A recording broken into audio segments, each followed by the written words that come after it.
It's a Tuesday evening in March 1938. The Schmidt family sits around their modest dining table in their small apartment in Berlin. Catherine Schmidt has spent the entire afternoon preparing her son Thomas's 7th birthday celebration.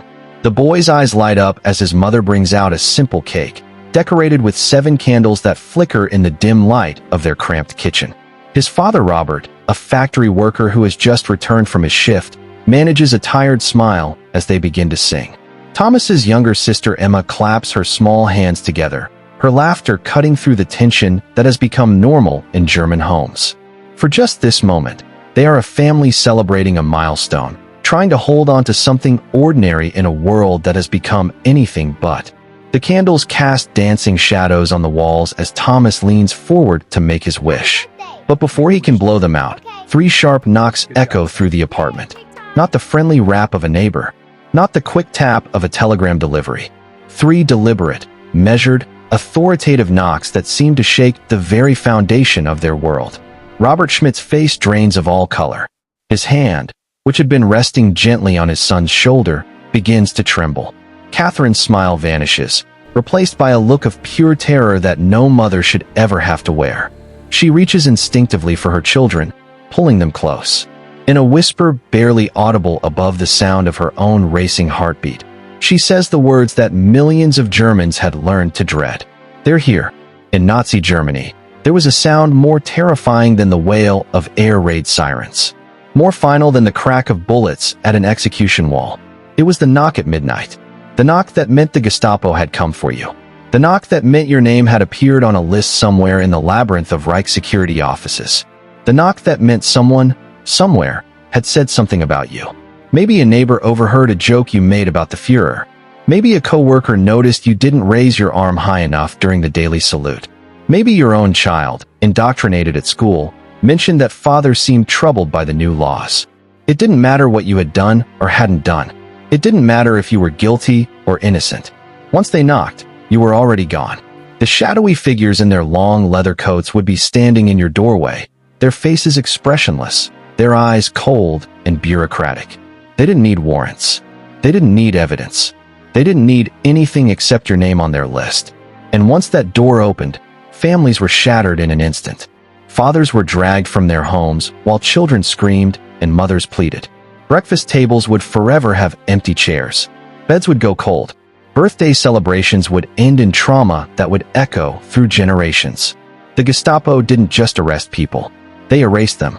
They removed them from the fabric of daily life so completely that sometimes it was as if they had never existed at all. This is the story of Hitler's most terrifying weapon. Not the Panzer tanks that rolled across Europe. Not the Luftwaffe bombers that darkened the skies over London. Not the submarines that prowled the Atlantic or the rockets that were designed to rain down on distant cities.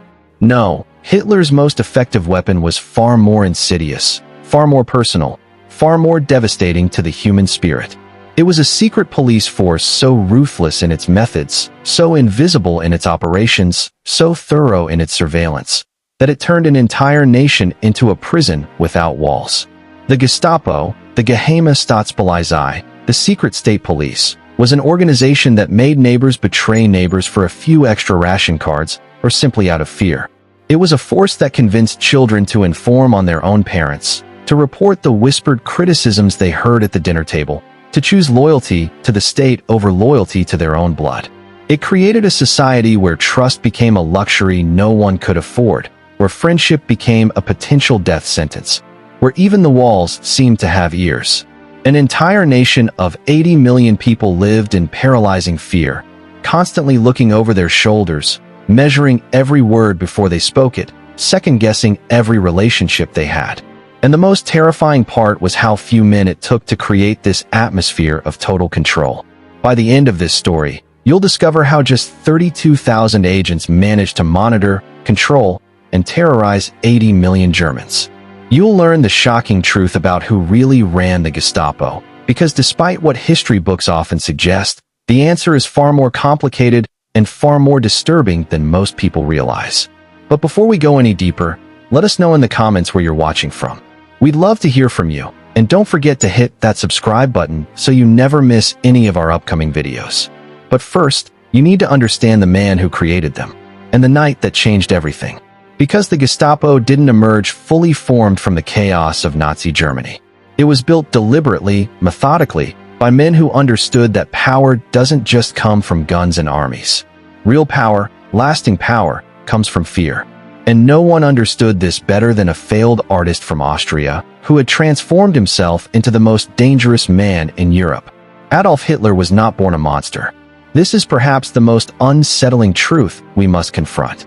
He was born in 1889 in the small Austrian town of Braunau am Inn, the son of a customs official and a housewife. His childhood was marked by his father's strict discipline and his mother's doting affection. As a young man, he dreamed of becoming an artist, of creating beauty and meaning through painting and architecture. He applied twice to the Academy of Fine Arts in Vienna and was rejected both times. The rejection letters cited his lack of talent in academic painting, though they noted he showed some promise in architectural drawings. After his mother's death from breast cancer in 1907, Hitler found himself alone in Vienna, barely surviving as he sold postcards and paintings of tourist sites. He lived in homeless shelters and men's dormitories, experiencing firsthand the humiliation of poverty and failure. During these years, he developed an ideology that would eventually consume millions of lives. He blamed his failures not on his own limitations, but on external forces. He became convinced that Germany and Austria had been undermined by Jews, by socialists, by the very diversity that made Vienna one of Europe's great cultural centers. When World War I erupted in 1914, Hitler volunteered for the Bavarian army and finally found something he could succeed at. He served as a dispatch runner, a dangerous job that earned him the Iron Cross for bravery. For 4 years, war gave his life purpose and meaning. Then came the armistice of November 1918. Germany surrendered. The Kaiser abdicated. The empire collapsed. And Hitler, lying in a military hospital temporarily blinded by a British gas attack, received the news that destroyed him. Germany had lost the war. Everything he had fought for, everything that had given his life meaning, was gone. But even more than the military defeat, what followed would shape Hitler's worldview forever. The Treaty of Versailles imposed crushing reparations on Germany. The nation was forced to accept full responsibility for the war. Vast territories were stripped away. The military was reduced to a mere shadow of its former strength. The German economy collapsed into hyperinflation so severe that workers needed wheelbarrows to carry enough cash to buy bread. The proud German Empire became the struggling Weimar Republic, a democracy that seemed to lurch from crisis to crisis. Hitler became convinced that Germany had not lost the war on the battlefield, but had been betrayed from within, stabbed in the back by politicians, communists, and Jews. This conspiracy theory, the Dolchstoßlegende or stab-in-the-back myth, became the foundation of his political ideology. And as Germany descended into chaos during the 1920s, as street battles between communists and nationalists became routine, as the economy collapsed and unemployment soared, more and more Germans began to believe the same thing. They wanted someone to blame for their suffering. They wanted someone to restore order and dignity to their shattered nation. They wanted a strong man who would make Germany great again. Hitler joined a tiny political party called the German Workers' Party in 1919. Within a year, he had transformed it into the National Socialist German Workers' Party, the Nazis, and made himself its leader. He proved to be a mesmerizing speaker, able to channel the rage and humiliation millions of Germans felt into political power. He didn't just give speeches. He performed them, working himself and his audiences into a frenzy of nationalist passion. He promised to tear up the Treaty of Versailles, to restore German honor, to create jobs and economic prosperity, to build a new German empire that would last 1,000 years. And critically, he promised order. He promised to end the political chaos, the street violence, the sense that Germany was falling apart. By the early 1930s, as the Great Depression devastated what remained of the German economy, the Nazi Party went from a fringe movement to the largest party in the Reichstag, the German parliament. In January 1933, President Paul von Hindenburg, an aging war hero who despised Hitler but saw no other way to form a stable government, reluctantly appointed him Chancellor of Germany.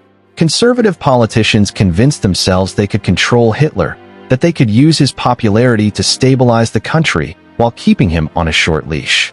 They were catastrophically wrong. Hitler became Chancellor on January 30th, 1933. Within weeks, he began dismantling German democracy, but he was smart enough to do it legally, or at least with a veneer of legality that made resistance seem almost unpatriotic. He didn't stage a violent coup. He used the existing system to destroy itself from within, and his method was brilliant in its simplicity. He would create a crisis, then demand emergency powers to solve it. On the night of February 27, 1933, less than a month after Hitler took power, the Reichstag building in Berlin burst into flames. The fire was discovered around 9 p.m., and within hours the magnificent seat of German democracy was a gutted ruin. A young Dutch communist named Marinus van der Lubbe was arrested at the scene, and Hitler immediately declared that this was the beginning of a communist uprising, a coordinated attack on the German state that required an immediate and overwhelming response. To this day, historians debate what really happened that night. Van der Lubbe did confess to setting the fire, claiming he acted alone as a protest against the Nazi government.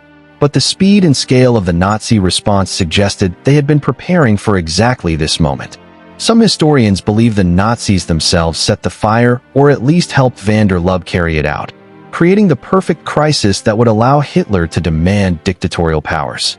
The morning after the Reichstag fire, Hitler went to President Hindenburg and demanded emergency powers to protect Germany from what he called an imminent communist revolution. Hindenburg, frightened and confused, signed the Reichstag Fire Decree, which suspended most civil liberties in Germany. The right to assembly was gone. Freedom of speech was gone. Freedom of the press was gone. The privacy of postal and telephone communications was eliminated. Warrants were no longer required for searches and seizures. In a single day, the legal protections that Germans had enjoyed were swept away. And Hitler had done it all legally, using the existing emergency provisions of the Weimar Constitution against itself. Within hours, Nazi stormtroopers began mass arrests across Germany. Communist Party members were rounded up by the thousands. Socialist leaders were dragged from their homes. Trade union organizers disappeared. Journalists who had criticized the Nazis found themselves in newly established concentration camps. The first of these camps, Dachau, opened in March 1933 just outside Munich. It was initially designed to hold political prisoners, people whose only crime was opposing or questioning the Nazi regime. But Hitler still needed to formalize his power. He needed the Reichstag to vote itself out of existence, to grant him the legal authority to rule by decree without any parliamentary oversight. In March 1933, he proposed the Enabling Act, which would give his cabinet the power to enact laws without the Reichstag's involvement and even laws that deviated from the Constitution. To pass such a fundamental change required a two-thirds majority, which the Nazis didn't have on their own. So Hitler used a combination of promises, threats, and intimidation. Communist deputies had already been arrested and banned from taking their seats. Socialist deputies were surrounded by SS stormtroopers who made clear what would happen if they voted the wrong way. Conservative parties were promised that Hitler would respect the presidency and the rights of the churches. On March 23, 1933, the Reichstag voted for the Enabling Act with only the Social Democrats voting against it. Their leader, Otto Wels, gave a courageous final speech defending democracy and freedom, knowing it would probably cost him his life. He fled Germany shortly after and died in exile. Germany's democracy had voted itself out of existence. Hitler now had unlimited power to reshape the country according to his vision. And the first thing he needed was an instrument of control, a force that could identify enemies of the state, monitor the population, crush resistance before it could organize, and spread enough fear that most Germans would simply comply without needing to be directly threatened. He needed the Gestapo, but the creation of this instrument of terror was not a straightforward process. In fact, the story of who really controlled the Gestapo and how it came to wield such terrifying power involves a power struggle between some of the most ambitious and ruthless men in Nazi Germany. And understanding this struggle is essential to understanding how the Gestapo became what it was, because the organization was shaped not just by ideology, but by the personal ambitions and rivalries of the men who built it. The first person to create something resembling the Gestapo was Hermann Göring, one of Hitler's oldest and most powerful supporters. Göring was a very different character from the austere, fanatical image we often associate with top Nazis. He was a World War I flying ace who had commanded the famous Richthofen squadron after the Red Baron's death. He was awarded the Pour l'Homme Right, Germany's highest military honor, and became a genuine war hero. After the war, he worked as a pilot in Sweden where he met and married a wealthy Swedish baroness. He lived a life of luxury and developed expensive tastes that he would never abandon. He was charming, witty, and intelligent, but also vain, corrupt, and increasingly addicted to morphine after being wounded during Hitler's failed 1923 beer hall putsch. When Hitler came to power in 1933, Göring was appointed Minister-President of Prussia, which was by far the largest German state, containing about 2/3 of Germany's territory and population. This gave him control of the Prussian police forces, and Göring immediately understood how to use this power. In April 1933, he reorganized the Prussian political police into a new organization called the Geheime Staatspolizei, which was quickly abbreviated to Gestapo. The name itself was carefully chosen. Secret state police. Not criminal police, not regular police, but a force specifically designed to protect the state from its political enemies. And Göring made sure everyone understood what this meant. The Gestapo would not be bound by normal legal procedures. It would not need warrants or court approval. It would operate in secret, answer to no one except Göring himself, and use whatever methods were necessary to eliminate threats to Nazi rule. Göring recruited a mix of professional police officers, former military men, and Nazi party activists who had proven their loyalty and ruthlessness during the street-fighting years. He gave them extraordinary powers and made clear that brutality would not only be tolerated but rewarded. The first Gestapo headquarters were established in a converted art school at 8 Prinz-Albrechtstrasse in Berlin, an address that would become synonymous with terror. Within months, the Gestapo was conducting mass arrests, establishing a network of informants, and creating the infrastructure of a police state. But Göring, for all his ambition and cunning, was fundamentally lazy and easily distracted. He accumulated titles and positions, becoming head of the Luftwaffe, the German Air Force, and involving himself in economic planning and art collecting. He loved the trappings of power more than the tedious work of actually exercising it. And this created an opening for another man, someone far more methodical, far more committed, and far more dangerous. Heinrich Himmler was everything Göring was not. Where Göring was flamboyant and pleasure-seeking, Himmler was austere and obsessive. Where Göring was a war hero comfortable with the military aristocracy, Himmler was a former chicken farmer with a deep inferiority complex and a desperate need to prove himself. He had tried to serve in World War I but was too young to see combat, something that haunted him for the rest of his life. He felt he had missed his chance to prove his courage and loyalty to Germany. After the war, he drifted through various jobs, studied agriculture, and briefly ran a chicken farm that failed. He joined the Nazi Party early and attached himself to Hitler with an almost religious devotion. Hitler recognized in Himmler someone utterly loyal, someone who would carry out any order without question or moral hesitation. In 1929, Hitler appointed Himmler head of the Schutzstaffel, the SS, which at that time was just a small bodyguard unit within the larger SA stormtrooper organization. Himmler transformed it into something far more significant. He envisioned the SS as a racial and ideological elite, a new order of Germanic knights who would be the vanguard of Nazi racial policy. He established strict requirements for membership, including proof of Aryan ancestry going back generations. He created an elaborate mythology around the SS, incorporating pseudo-historical Germanic symbolism and occult elements. He genuinely believed in Nazi racial ideology with a fervor that went beyond political opportunism. Himmler was convinced that he was participating in a cosmic struggle to purify humanity and create a new master race. This made him far more dangerous than cynical opportunists like Göring, who were primarily motivated by power and wealth. Himmler was a true believer, and true believers are capable of anything. By 1933, Himmler had built the SS into a significant organization with about 50,000 members, separate from and increasingly rival to the much larger SA. And he wanted more power, more authority, more control over the apparatus of the Nazi state. He looked enviously at Göring's Gestapo and began maneuvering to take it over. Himmler was based in Munich as police chief of Bavaria, and he gradually extended his control over police forces in other German states outside Prussia. By early 1934, he controlled police organizations everywhere in Germany except Prussia, where Göring still ruled. But Göring was increasingly occupied with building up the Luftwaffe and his personal fortune. The day-to-day management of the Gestapo bored him. So when Himmler proposed in April 1934 that he become deputy chief of the Prussian Gestapo, Göring agreed, thinking he would retain ultimate authority while delegating the tedious administrative work. This was a fatal mistake. Himmler immediately appointed his protege Reinhard Heydrich as actual operational commander of the Gestapo, and Heydrich was perhaps the most dangerous man in the entire Nazi leadership. Tall, blonde, athletic, and strikingly handsome, Heydrich looked like the Nazi ideal of Aryan manhood.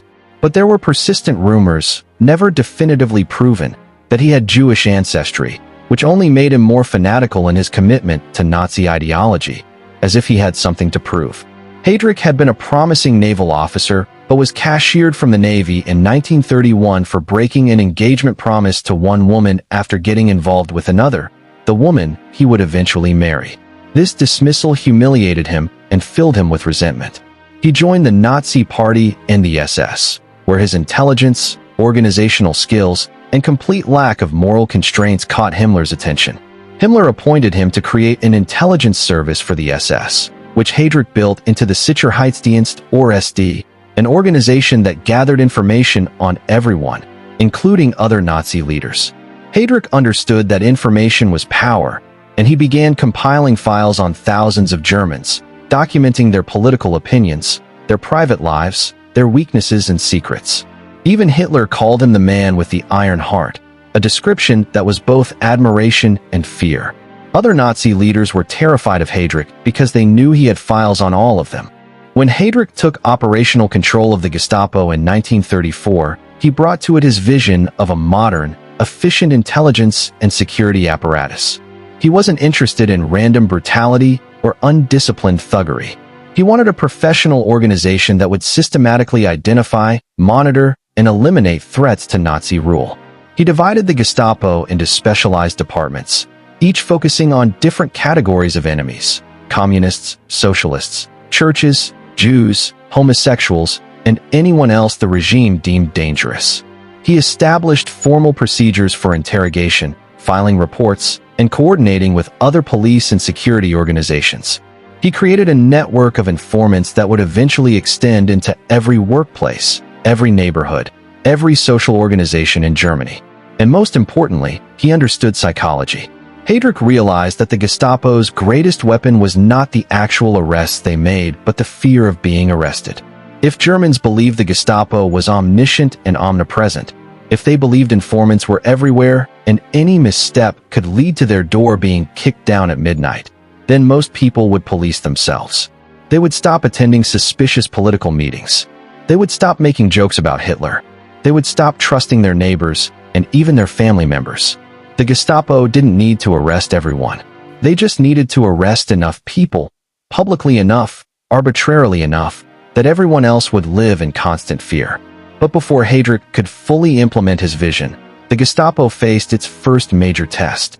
And this test would demonstrate both the organization's ruthlessness and its political usefulness to Hitler. By mid-1934, tension between the SA stormtroopers and the regular German military was reaching a breaking point.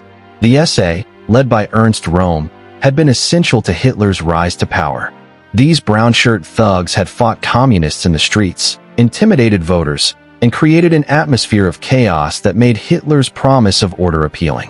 By 1934, the SA numbered around 3 million men, dwarfing the official German military, which was limited to 100,000 by the Treaty of Versailles. Röhm, who had been Hitler's friend and supporter since the early days of the Nazi Party, believed the SA should become the foundation of a new German army, a revolutionary people's militia that would replace the traditional military establishment. The regular army generals were horrified by this idea. They despised Röhm and the SA as undisciplined rabble, and they let Hitler know that they would never accept SA leadership. Hitler faced a choice. He needed the support of the traditional military if he wanted to expand Germany's armed forces and pursue his dreams of conquest. But Rome had been loyal to him for over a decade and commanded a massive paramilitary force. Some historians believe Hitler genuinely agonized over this decision. Others think he cynically used the situation to eliminate a potential rival and demonstrate his power. Göring and Himmler, who both feared and hated Rome, began feeding Hitler reports that the SA was planning a coup, that Rome was preparing to overthrow Hitler and seize power himself. Whether there was any truth to these reports remains unclear. Rome certainly complained about Hitler's compromises with conservative elites, but there's little evidence he was actually planning a coup. Nevertheless, Hitler convinced himself or pretended to convince himself that Rome was a traitor. On the night of June 30th, 1934, Hitler personally flew to Bavaria where SA leaders were gathered at a hotel for a conference. He burst into Rome's room, screamed accusations of treason, and placed him under arrest. Simultaneously, across Germany, SS and Gestapo units moved against SA leaders, dragging them from their homes and offices. What followed was a purge of stunning brutality and cynicism. Rome was shot in his prison cell after refusing to commit suicide. Other SA leaders were executed by firing squads, often without even a pretense of trial. But Hitler used the opportunity to settle other scores as well. Former Chancellor Kurt von Schleicher and his wife were shot in their home. Gregor Strasser, an early Nazi leader who had broken with Hitler, was arrested by the Gestapo, beaten, and shot. Gustav von Kahr, who had opposed Hitler during the 1923 beer hall putsch, was found dead in a swamp near Dachau, hacked to pieces with pickaxes. The exact death toll remains uncertain, but at least 85 people were murdered, possibly many more. This became known as the Night of the Long Knives, and it served multiple purposes for Hitler. It eliminated a potential rival in Rome and broke the power of the SA, reassuring the army and conservative elites. It demonstrated that Hitler was willing to kill even his oldest friends if they became obstacles. And critically, it showed what the SS and Gestapo were capable of. They had coordinated a nationwide operation, identified and located targets, and executed them with terrifying efficiency. The Gestapo's role in the purge was their coming out party, the moment when Germans realized that this was not just another police force, but something far more dangerous. And Hitler made sure there were no legal consequences. He declared retroactively that the executions had been legitimate acts of state self-defense. The German legal system, which still maintained some independence, meekly accepted this explanation. The message was clear. The Gestapo operated above the law. They could kill anyone, anytime, for any reason, and call it legal. After the Night of the Long Knives, Himmler and Heydrich rapidly consolidated their control over all German police forces. By 1936, Himmler was officially appointed chief of German police, giving him authority over both regular criminal police and political police throughout the country. The Gestapo was merged with the SD and other security organizations under the umbrella of the Reich Security Main Office, with Heydrich as its chief. Germany now had a unified police state apparatus controlled by true ideological fanatics rather than opportunistic politicians, and they immediately began to expand their operations. The Gestapo's next targets were broader than just political opponents. They began systematic campaigns against anyone the Nazis deemed racially or socially undesirable. Jewish Germans found themselves under increasing surveillance and pressure. The Gestapo enforced the Nuremberg Laws of 1935, which stripped Jews of citizenship and forbade relationships between Jews and Aryans. They arrested Jews on trivial pretexts, pressured them to emigrate, and confiscated their property. After Kristallnacht in November 1938, when Nazi mobs destroyed Jewish businesses and synagogues across Germany, the Gestapo arrested approximately 30,000 Jewish men and sent them to concentration camps. The official justification was protective custody, claiming they were being held for their own safety. In reality, it was a terror tactic designed to force Jews to leave Germany and abandon their property. The Gestapo also targeted Jehovah's Witnesses, who refused to serve in the military or give the Hitler salute on religious grounds. They arrested thousands of witnesses and sent them to camps, where they were subjected to particularly harsh treatment. Homosexual men were arrested under paragraph 175 of the German Criminal Code, which criminalized sexual relations between men. The Gestapo maintained lists of suspected homosexuals and conducted extensive surveillance operations to identify and arrest them. Tens of thousands of men were prosecuted, and many were sent to concentration camps where they wore pink triangles and faced brutal treatment from both guards and other prisoners. The Gestapo pursued Roma and Sinti people, commonly called gypsies, as part of the Nazi campaign against those deemed racially inferior. They established special offices to research and track Roma families, creating genealogical records that would later be used for deportation and extermination. They arrested so-called asocials, a vague category that included anyone the Nazis deemed not a productive member of society. This could mean homeless people, chronic alcoholics, prostitutes, or simply people who didn't hold steady jobs. They targeted political Catholics who resisted Nazi attempts to control the churches, and they infiltrated religious organizations looking for dissent. Priests who spoke out against Nazi policies found themselves under Gestapo surveillance, and hundreds were eventually arrested. They went after anyone who listened to foreign radio broadcasts, which was made illegal in 1939. Owning a radio capable of receiving foreign stations could lead to arrest and imprisonment. They enforced racial purity laws, investigating any suspicion of Jewish ancestry or intimate relationships across racial lines. Women who had relationships with Jewish men could have their heads shaved and be paraded through streets in public humiliation campaigns. They monitored intellectuals, artists, and academics for any sign of ideological deviance. Book burnings had been public spectacles, but the Gestapo's cultural surveillance was constant and pervasive. They infiltrated trade unions, professional organizations, and social clubs. No gathering was too small or innocent to escape their attention. But the truly remarkable and terrifying thing about the Gestapo was not their official powers, but how few agents they actually employed. At its peak in Germany before the war, the Gestapo had only about 32,000 full-time agents to monitor a population of 80 million people. That's one agent for every 2,500 citizens, a ratio that would make effective surveillance mathematically impossible. In fact, the Gestapo in most German cities was chronically understaffed. Some towns had only 1 or 2 Gestapo officers. So how did they maintain their grip on German society? The answer reveals something deeply disturbing about human nature and the psychology of authoritarian control. The Gestapo succeeded because they didn't need to monitor everyone directly. They convinced Germans to monitor each other. They created a culture of denunciation where informing on your neighbors, co-workers, or even family members became normalized and even encouraged. And Germans participated in this system with an enthusiasm that still shocks historians. The Gestapo received thousands of denunciations every day, handwritten letters, and verbal reports from ordinary citizens eager to report suspicious behavior. Some denounced people out of genuine ideological commitment to Nazism. They truly believed they were protecting Germany from enemies and undermining influences. Others did it for personal gain, settling old grudges, eliminating business competitors, or trying to take over someone's apartment or job.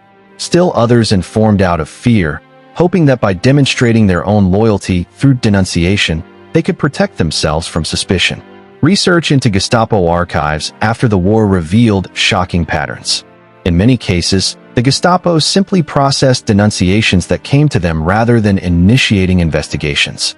They would receive a letter claiming that someone had made critical comments about the government, and they would arrest that person based solely on the accusation. Often they didn't even investigate to verify whether the claim was true. The accusation itself was enough. This created a nightmarish situation where any personal conflict could escalate into a Gestapo case. Did you have an argument with your neighbor about a property line? They might report that you made disloyal comments. Was your coworker competing for the same promotion? They might claim you told jokes about Hitler. Did your wife want a divorce? She might tell the Gestapo you listened to foreign radio broadcasts. The Gestapo files are full of cases that clearly originated from personal disputes having nothing to do with politics. But once an accusation was made, the machinery of repression would grind forward. Even if you were eventually released without charges, you had been marked. You had a file now. You were known to the Gestapo, and that knowledge would hang over the rest of your life in Nazi Germany. Let me tell you about a real case that illustrates how this system worked in practice. In 1943, in the small town of Würzburg, a factory worker named Wilhelm made an offhand comment to a colleague during lunch break. He said something to the effect that the war wasn't going well and that Germany might lose. It was a mild comment, spoken in a moment of frustration and worry. His colleague reported it to the factory management, who passed it on to the Gestapo. Within 3 days, Wilhelm was arrested at his home in front of his wife and 3 children. He was taken to Gestapo headquarters where he was interrogated for hours about this single comment. Who else had he spoken to? Where did he get information about the military situation? Was he part of a defeatist conspiracy? The interrogators accused him of undermining military morale, a crime punishable by death under wartime regulations.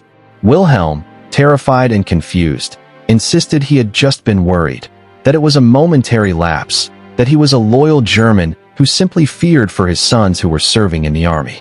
After 2 weeks of detention and repeated interrogations, the Gestapo decided he was not part of any organized resistance. They released him with a warning that he was being watched, and any further suspicious behavior would result in being sent to a concentration camp. Wilhelm returned home to find that he had lost his job. The factory didn't want workers who had Gestapo files. His neighbors avoided his family, fearing that association with someone who had been investigated would bring suspicion on themselves.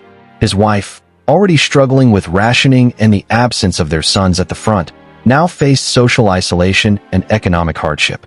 Wilhelm eventually found work as a day laborer, but the family never recovered their previous standing. All because of one comment, one colleague's decision to inform, one demonstration of the Gestapo's power to destroy lives. This case was not exceptional. It was utterly routine, multiplied thousands of times across Germany. And this is what made the Gestapo so effective. They didn't need vast numbers of agents because they had turned German society into a self-policing mechanism. Everyone knew the risks of speaking freely, and everyone knew that their neighbors might be listening. Trust evaporated. People became guarded and careful in every interaction. You couldn't be sure your friend wouldn't report you. You couldn't be certain your spouse wouldn't inform to save themselves. Children in Hitler Youth and League of German Girls were actively encouraged to report parents who expressed doubts about the regime. There are documented cases of teenagers denouncing their own fathers, leading to arrests and in some cases executions. The Nazi state had inserted itself into the most intimate relationships, poisoning the bonds between family members and turning homes into places of suspicion rather than safety. Some people informed out of conviction, believing they were serving the fatherland.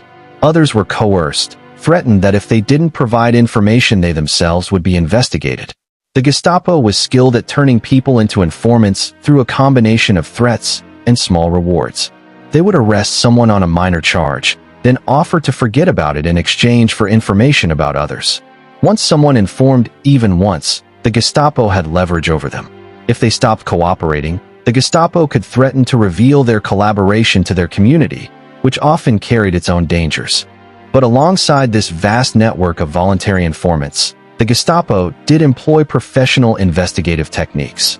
They tapped telephones, steamed open mail, and maintained surveillance on anyone they deemed suspicious. They planted undercover agents in political organizations, church groups, and social clubs. They used handwriting analysis to identify authors of anonymous anti-Nazi flyers. They developed sophisticated filing systems that cross-referenced names, allowing them to build detailed profiles of individuals and their social networks. The Gestapo headquarters at Prinz-Albrechtstrasse in Berlin contained vast archives with millions of index cards, each representing a person who had come to their attention for some reason, however minor. If your name was in those files, it might resurface years later if they needed to find enemies or scapegoats. The building itself became a place of terror. Most of it looked like an ordinary government office, with bureaucrats filing paperwork and typing reports. But in the basement were the interrogation rooms and cells where the reality of Gestapo power was made visceral. The interrogation methods used by the Gestapo ranged from psychological pressure to systematic torture. They would keep suspects awake for days, bombarding them with questions and accusations until exhaustion and confusion made them sign confessions. They used beatings with fists, clubs, and whips. They employed stress positions, forcing prisoners to stand or kneel for hours until the pain became unbearable. They used water torture, near-drowning techniques that left no permanent marks but created overwhelming panic and terror. They would threaten suspects' families, making clear that if the suspect didn't cooperate, their spouse or children would be arrested as well. This was particularly effective because most people could endure suffering themselves, but couldn't bear the thought of their loved ones being tortured. The Gestapo kept detailed records of their interrogations, bureaucratic reports that described torture in clinical, administrative language. A typical report might note that enhanced interrogation techniques were applied to obtain cooperation, a euphemism for hours of beating. The casual, bureaucratic tone of these documents is chilling, reflecting how normalized brutality had become within the organization. But perhaps the most psychologically devastating aspect of Gestapo interrogation was its unpredictability. Some people were tortured extensively. Others were barely touched physically but subjected to intense psychological manipulation. You couldn't know what to expect, and the uncertainty itself was a form of torture. This unpredictability extended to outcomes as well. Some people arrested by the Gestapo were interrogated and released with warnings. Others were sent to concentration camps for years. Still others simply disappeared, executed without trial or record. There was no clear correlation between the severity of the alleged crime and the punishment. A person who told a joke about Göring might be sent to a camp, while someone who had actual connections to resistance groups might be released if they provided useful information. This arbitrariness reinforced the sense that everyone was vulnerable, that there was no safety in innocence or minor offenses. The Gestapo also developed a practice they called protective custody, a deliberately misleading term for indefinite imprisonment without trial. They would arrest someone they deemed a threat to state security and hold them in concentration camps not as punishment for a specific crime, but as prevention of potential future crimes. The legal basis for this was the Reichstag Fire Decree of 1933, which suspended habeas corpus and other fundamental legal protections. Protective custody could last months or years, and the prisoner had no right to a lawyer, no trial, no set release date. They existed in a legal limbo, held at the pleasure of the Gestapo. Families often had no idea where their loved ones were or what had happened to them. The Gestapo might not inform families of arrests for days or weeks. Sometimes families learned about arrests only when they found their homes ransacked or when neighbors mentioned seeing someone taken away. When families did inquire at Gestapo offices, they were often told nothing or given vague assurances that the person was being questioned and would be released when the investigation concluded. These assurances were frequently lies. The Gestapo understood that keeping families in uncertainty prevented them from organizing protests or appeals that might attract attention. If you knew your father had been arrested and was being held at a specific camp, you might appeal to authorities or try to gain international attention. But if you simply didn't know what had happened to him, you were paralyzed with uncertainty. One of the most heartbreaking aspects of the Gestapo's terror was its impact on children. Thousands of German children grew up with parents who had been arrested or who lived in constant fear of arrest. These children learned to be cautious in what they said even at home, understanding at a tragically young age that their words could endanger their families. Many children were placed in Nazi youth organizations where they were taught to prioritize loyalty to the state over loyalty to family. Teachers would ask children questions designed to reveal parents' political opinions. Did your father seem happy about our recent military victories? Does your mother complain about rationing? What do your parents say about Jews? Children faced impossible choices between betraying their parents and satisfying authority figures who had power over their lives. Some children resisted this pressure and protected their families. Others, whether through genuine indoctrination or fear, informed on their parents. The most famous case is probably that of Walter, a 13-year-old boy who reported his father to school authorities for listening to foreign radio broadcasts in 1941. The father was arrested, tried, and executed. Walter was subsequently celebrated in Nazi propaganda as a hero of the regime, a model of ideological purity who placed duty to the Führer above family bonds. The story was used to encourage other children to inform on disloyal parents. After the war, Walter's fate became unclear, with some accounts suggesting he was killed by German soldiers in the final days of the war, possibly as revenge for his denunciation. Whether that particular story is entirely accurate is debated by historians, but what's undeniable is that the Gestapo successfully weaponized family relationships. Parents couldn't be sure their children wouldn't report them, and this knowledge fundamentally altered family dynamics. Conversations that had once been open became guarded. Parents carefully monitored what they said in front of their children, not because they doubted their children's love, but because they knew the pressures children faced in school and youth organizations. This breakdown of trust within families was one of the Gestapo's most lasting psychological impacts. Even decades after the war, German families struggled with questions about who had informed, who had resisted, who had simply tried to survive. The wounds left by mutual suspicion took generations to heal. But the Gestapo didn't just operate through fear and surveillance. They also understood the power of public spectacle. They would occasionally conduct very public arrests, making sure that neighbors and co-workers witnessed people being taken away. These public arrests served as warnings to everyone who saw them. The message was clear. This could be you. This could be anyone. No one is safe. They also publicized certain trials and punishments, using state media to broadcast the consequences of disloyalty. Show trials, borrowed from Soviet practice, were used to humiliate and demonize people accused of crimes against the state. These trials had predetermined outcomes, with confessions often extracted through torture presented as voluntary admissions of guilt. The Gestapo coordinated closely with the court system, which had been largely purged of judges who might show independence. By the late 1930s, German courts reliably produced whatever verdicts the regime desired.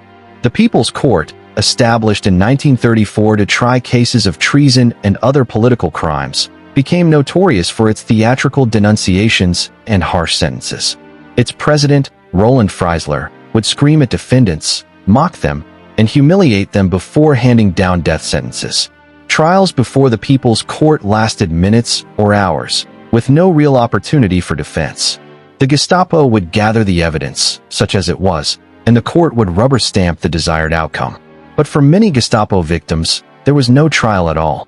People arrested for political offenses often bypassed the court system entirely and went straight to concentration camps under the protective custody provision. This was actually worse than being convicted of a crime, because at least a criminal sentence had a defined length. Protective custody could last forever. The concentration camp system expanded dramatically under Gestapo management. What had begun with Dachau in 1933 as a camp for political prisoners grew into a vast network. Sachsenhausen, Buchenwald, Ravensbrück, Mauthausen, and others were established throughout Germany and later in occupied territories. These camps served multiple purposes. They were prisons for political enemies, labor camps where inmates were worked to death on behalf of German industry, sites of medical experimentation, and eventually part of the Holocaust infrastructure. The Gestapo controlled who went to these camps and under what classification. They devised a system of colored triangles to categorize prisoners. Political prisoners wore red triangles, criminals wore green, Jehovah's Witnesses wore purple, homosexuals wore pink, so-called asocials wore black, and Jews wore yellow stars or triangles. This classification system determined how prisoners were treated within camps. Political prisoners, especially communists and socialists, often received some grudging respect from guards who saw them as dangerous enemies worthy of harsh treatment. Criminals, especially violent ones, were often made into capos, prisoner functionaries who helped run the camps and often brutalized other inmates. Jews and Romani people were at the bottom of the hierarchy, subjected to the worst conditions and highest death rates even before the systematic extermination programs began. The Gestapo's role in the Holocaust cannot be overstated. When the Nazi regime moved from persecution to systematic mass murder, the Gestapo was central to implementing the policy. They conducted the deportations, rounding up Jews from across Germany and occupied Europe and transporting them to ghettos and death camps.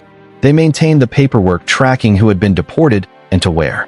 They hunted down Jews who had gone into hiding, often with the help of local informants who received cash bounties for information. They enforced the requirement that Jews wear identifying stars, arrested those who failed to comply, and punished anyone who helped Jews evade deportation. In occupied countries, the Gestapo worked with local collaborators to identify and arrest Jews, resistance fighters, partisans, and anyone else deemed enemies of the Reich. Their methods in occupied territories were often even more brutal than in Germany itself, because these were foreign populations being controlled through naked force rather than any pretense of legal authority. In Poland, France, Netherlands, Belgium, Norway, and other occupied countries, the Gestapo became synonymous with terror. They took hostages and executed them in retaliation for resistance activities. They destroyed entire villages suspected of harboring partisans. They tortured resistance fighters to extract information about underground networks. One of the most notorious Gestapo officers in occupied territory was Klaus, who ran operations in Lyon, France. He became known as the Butcher of Lyon for his extraordinary cruelty. He personally tortured prisoners, including women and children. He was responsible for deporting thousands of Jews to Auschwitz and for executing resistance fighters. After the war, Klaus escaped to South America with help from U.S. intelligence agencies who valued his knowledge of communist networks. He lived peacefully in Bolivia for decades before being discovered, extradited to France, and finally convicted of crimes against humanity in 1987. His case illustrates both the individual cruelty of Gestapo officers and the moral compromises Western governments made in protecting war criminals they found useful. But Klaus was not unique. Across occupied Europe, Gestapo officers implemented policies of terror with varying degrees of enthusiasm. Some were ideological fanatics who believed they were engaged in a racial war for survival. Others were careerists who saw opportunities for advancement and profit in occupied territories. Still others were simply bureaucrats following orders, implementing policies of mass murder with the same detachment they might have applied to any administrative task. This brings us to one of the most disturbing questions about the Gestapo. Who were these men? What kind of person becomes a secret police officer in a totalitarian regime? The answer is uncomfortable because it suggests that under certain circumstances, ordinary people can become perpetrators of extraordinary evil. Research into the backgrounds of Gestapo officers reveals that they came from across German society. Some were career policemen who had served before the Nazi regime and simply continued their work under new management. These professional police officers brought skills in investigation and surveillance, but adapted their methods to serve totalitarian purposes. Many were Nazi Party activists recruited specifically for ideological reliability. These men, and they were overwhelmingly men, were chosen because they could be trusted to carry out harsh measures without question or moral hesitation. Some were opportunists attracted by the power and opportunities for corruption that came with a Gestapo position. Officers could extort money from people they arrested, confiscate valuable property, and accept bribes from those desperate to avoid deportation or imprisonment. Educational background varied. Contrary to the stereotype of Gestapo officers as brutal thugs, many had university educations. Some held doctoral degrees in law or philosophy. Reinhard Heydrich himself was from a cultured, musical family and was an accomplished violinist. The notion that these were uneducated brutes who didn't know better is false and dangerous because it suggests that education and culture provide protection against participation in evil. They don't. The Gestapo contained lawyers, doctors, academics, and artists alongside working-class recruits and former criminals. What united them was not background or education, but willingness to serve a system of oppression. Some truly believed in Nazi ideology and saw themselves as defending Germany from existential threats. These ideologues were perhaps the most dangerous because their cruelty came from conviction rather than mere indifference. Others didn't particularly care about ideology, but appreciated the power and privileges that came with being Gestapo. They enjoyed dominance over others, the fear they inspired, the ability to act without accountability. And some, perhaps the most tragic category, were people who started with reservations but gradually became desensitized to brutality through exposure and participation. There's a well-documented psychological process where people who commit small acts of cruelty find it easier to commit larger ones. Someone who started by filing paperwork for deportations might eventually participate in interrogations, and then in executions, with each step making the next one easier. The Gestapo structure encouraged this moral deterioration through several mechanisms. First, there was diffusion of responsibility. No single person was responsible for the ultimate outcome. One officer compiled the list of people to arrest. Another conducted the arrest. Someone else did the interrogation. Another person made the decision about sending them to a camp. And camp personnel actually killed them. Each person could tell themselves they were just doing their small part, not responsible for the final result. Second, There was dehumanization of victims. Gestapo training and propaganda emphasized that their targets were not really people deserving of moral consideration. They were enemies, traitors, racial inferiors, threats to German survival. Once you accept that framework, brutal treatment seems not just acceptable but necessary. Third, there was peer pressure and institutional culture. If all your colleagues treat brutality as normal, if your superiors reward harsh measures and punish any sign of weakness or sympathy, then you face enormous pressure to conform.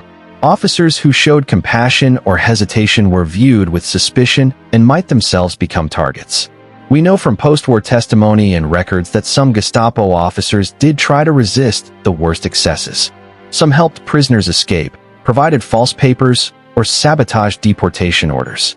These small acts of resistance within the system were incredibly dangerous because Gestapo officers were subject to the same surveillance and suspicion they directed at the general population. Internal security services monitored Gestapo officers for signs of disloyalty or corruption. Having power didn't make you safe. In some ways, it made you more vulnerable because you knew too much and could become a liability. We also know that not all Gestapo officers were equally brutal. Some developed reputations as relatively fair within the inherently unfair system, conducting interrogations without excessive torture and sometimes even releasing people they believed were genuinely innocent. Others were sadists who clearly enjoyed inflicting pain and used their positions to indulge their worst impulses. The system attracted and empowered sadists while corrupting ordinary people who might not have been exceptionally cruel in normal circumstances. This raises profound philosophical questions about moral responsibility and human nature. Were Gestapo officers evil people, or were they ordinary people placed in an evil system? The answer is probably both. The system created opportunities and pressures that brought out the worst in people, but individuals still made choices about how they exercised power. Some chose to be as brutal as possible. Others found ways to minimize harm within the constraints they faced. After the war, most Gestapo officers escaped serious punishment. Only the top leadership and the most notorious individual perpetrators were tried at Nuremberg and subsequent war crimes tribunals. The vast majority of Gestapo personnel simply melted back into German society, often claiming they were minor functionaries who had no real power or knowledge of the worst crimes. The divided Germany of the Cold War complicated justice efforts. In West Germany, there was some attempt to prosecute war criminals, but it was half-hearted and often sabotaged by former Nazis who had infiltrated the post-war government and judiciary. In East Germany, the communist government claimed to have completely purged former Nazis, but in reality many Gestapo personnel simply transferred their skills to the Stasi, the East German secret police that would use remarkably similar methods to control the population. The fact that people trained in Gestapo methods could find employment in both Western intelligence agencies and communist security services tells us something important. The skills and psychology of secret police work are not particularly ideological. They transfer readily across different political systems. What matters is not the specific ideology but the willingness to surveil, infiltrate, interrogate, and terrorize a population on behalf of whoever holds power. In West Germany during the 1950s and 60s, there was a disturbing tendency to downplay the Gestapo's crimes and portray them as having been forced to follow orders. The myth of the clean Wehrmacht, the idea that the regular German military had fought honorably while only the SS and Gestapo committed atrocities, took hold partly because it was comforting to believe. It allowed Germans to feel national pride in military achievements while distancing themselves from the Holocaust and other crimes.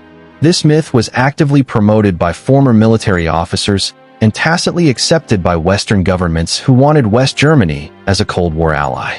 Only in the 1960s did a younger generation of Germans begin seriously confronting what their parents' generation had done. The Frankfurt Auschwitz trials of 1963 to 65 brought detailed testimony about the Holocaust before German courts and the German public. These trials forced many Germans to confront the reality that the Nazi regime's crimes were not just the work of a few fanatics, but involved widespread participation across German society. But by that time, most Gestapo personnel were elderly or dead, having lived most of their post-war lives in comfortable obscurity. Some were discovered and prosecuted decades later, But these cases were exceptions. The vast majority of people who had worked for the Gestapo never faced justice. They became shopkeepers, teachers, bureaucrats, businessmen. They had children and grandchildren who often knew nothing about their past.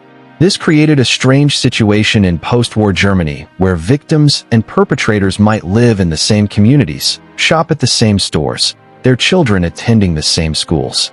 The psychological impact of this proximity was profound. Survivors of concentration camps might pass their former tormentors on the street. Jews who had gone into hiding might live next door to people who had hunted them. This unresolved trauma contributed to the difficulty many Germans had in confronting their history. It was easier to claim ignorance, to insist that ordinary Germans had known nothing about the camps, that it had all been the work of a small group of evil men. But the reality is that the Gestapo's effectiveness depended on broad participation from German society.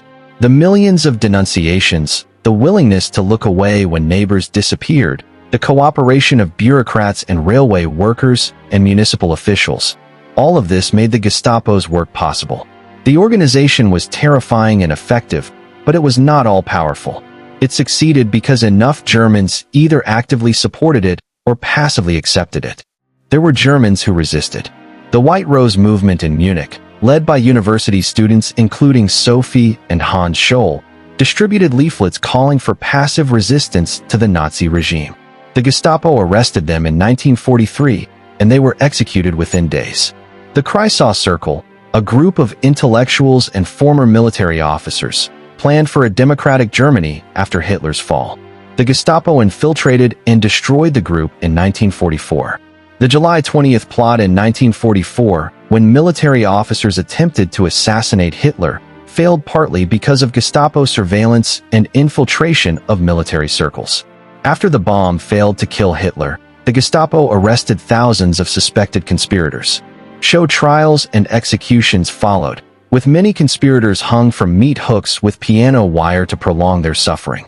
These resistance efforts were brave and admirable, but they were also tragic in their ineffectiveness. The Gestapo was simply too effective at identifying and crushing opposition before it could organize. The network of informants made it nearly impossible to plan resistance without someone betraying the effort. The willingness to use torture meant that even captured resistance fighters would eventually reveal information about their networks. And the policy of Sippenhaft, kin liability, meant that anyone who resisted knew they were endangering not just themselves, but their entire family. If you were arrested for resistance activities, your spouse, children, parents, and siblings could all be arrested as well and sent to camps. This made resistance not just personally dangerous, but a moral dilemma. Did you have the right to endanger your family for political principles? This question paralyzed many potential resistors. They hated the regime, but couldn't bring themselves to take action that would doom their loved ones. The Gestapo understood this psychology and weaponized family bonds against resistance. By making resistance a death sentence not just for individuals, but for families, they created a situation where even those who desperately wanted to resist often chose acquiescence instead. And so the Gestapo maintained control through a combination of actual enforcement capability and psychological manipulation. They had enough real power to crush resistance when it emerged, but they also cultivated an image of omniscience and omnipresence that was partly illusion. Germans believed the Gestapo was everywhere, monitoring everything, and this belief was often more effective than actual surveillance would have been. People policed themselves, censored their own thoughts and words, informed on others preemptively to demonstrate loyalty, all without any Gestapo officer needing to do anything. This is the ultimate achievement and the ultimate horror of the Gestapo. They turned Germany into a self-policing state where the population controlled itself out of fear. They demonstrated that you don't need a massive security apparatus to control millions of people.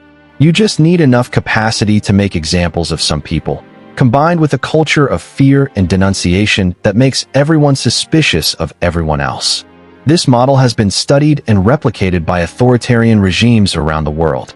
The East German Stasi took it even further, recruiting an even higher percentage of the population as informal informants. The Soviet NKVD and KGB used similar methods.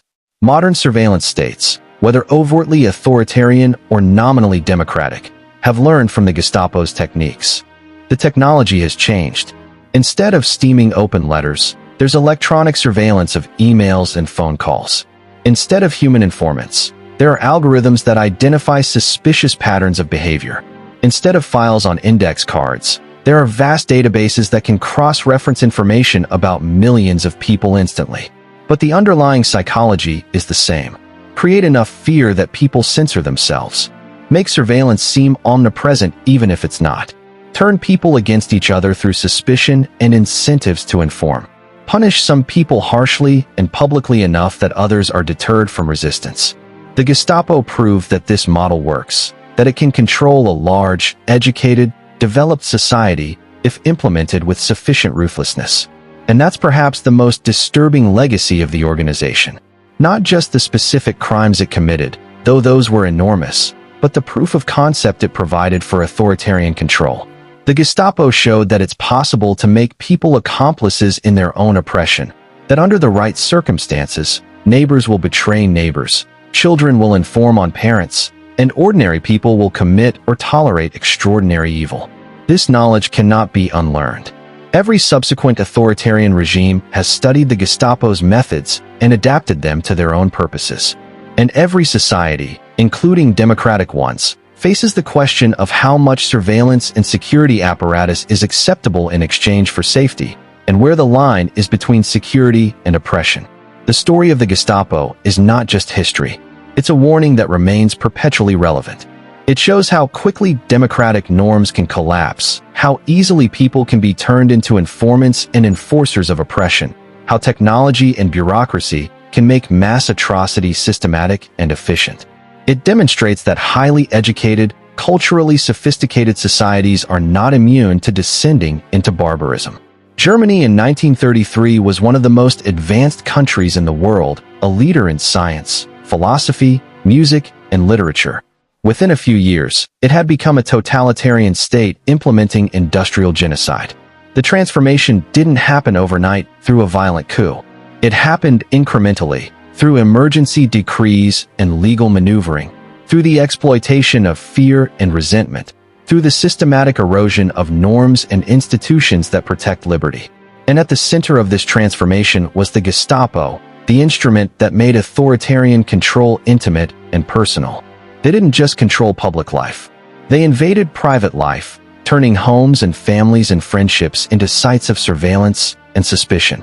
They made everyone complicit, either as active informants or as passive bystanders who chose not to intervene when neighbors disappeared.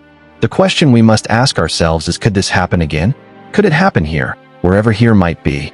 The uncomfortable answer is yes, it could. The specific ideology would be different, the specific technologies would be modern, but the fundamental dynamics could be replicated. All it takes is enough fear, enough willingness to trade liberty for security, enough dehumanization of some group defined as the enemy, and enough people willing to follow orders or look the other way. Resisting such a system requires vigilance long before it becomes fully formed, because once an organization like the Gestapo has established complete control, resistance becomes nearly impossible. It requires defending democratic norms and institutions even when it's inconvenient, even when there are plausible security arguments for suspending them. It requires recognizing that extraordinary powers granted in emergencies have a tendency to become permanent. It requires refusing to participate in the dehumanization of any group, regardless of how that group is characterized by those in power.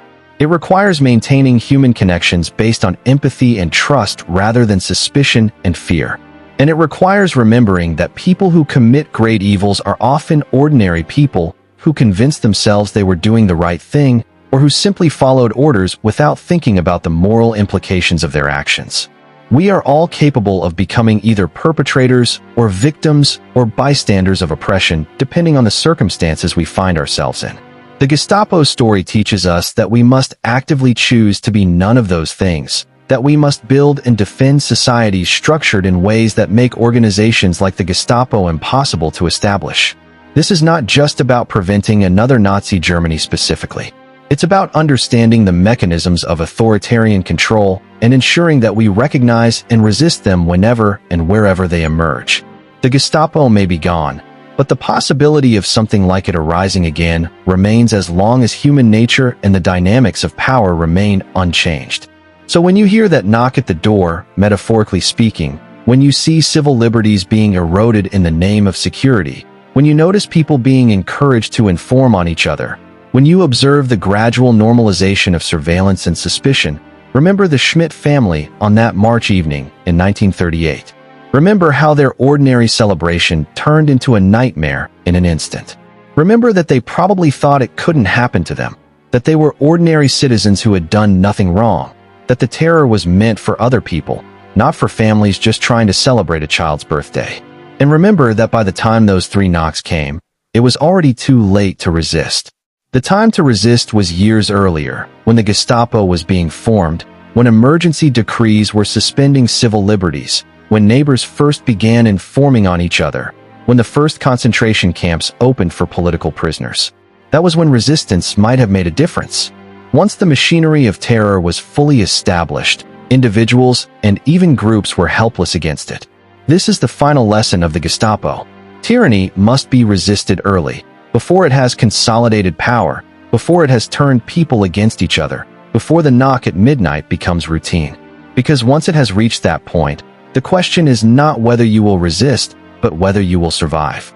And for millions of people in Nazi Germany and occupied Europe, the answer to that question was no. They did not survive. They were arrested, tortured, worked to death, or murdered in gas chambers. Their crime was often nothing more than being born Jewish or Romani, or being politically active before the Nazis took power, or telling a joke, or having a neighbor who wanted their apartment. The scale of the suffering the Gestapo enabled and inflicted is almost incomprehensible, but we must try to comprehend it, because forgetting is not an option. Forgetting would dishonor the victims and invite repetition of their tragedy. The Gestapo is gone, but the human capacity for cruelty and the dynamics that enable it remain. We honor the dead by ensuring we never forget how it happened, why it happened, and how to prevent it from happening again.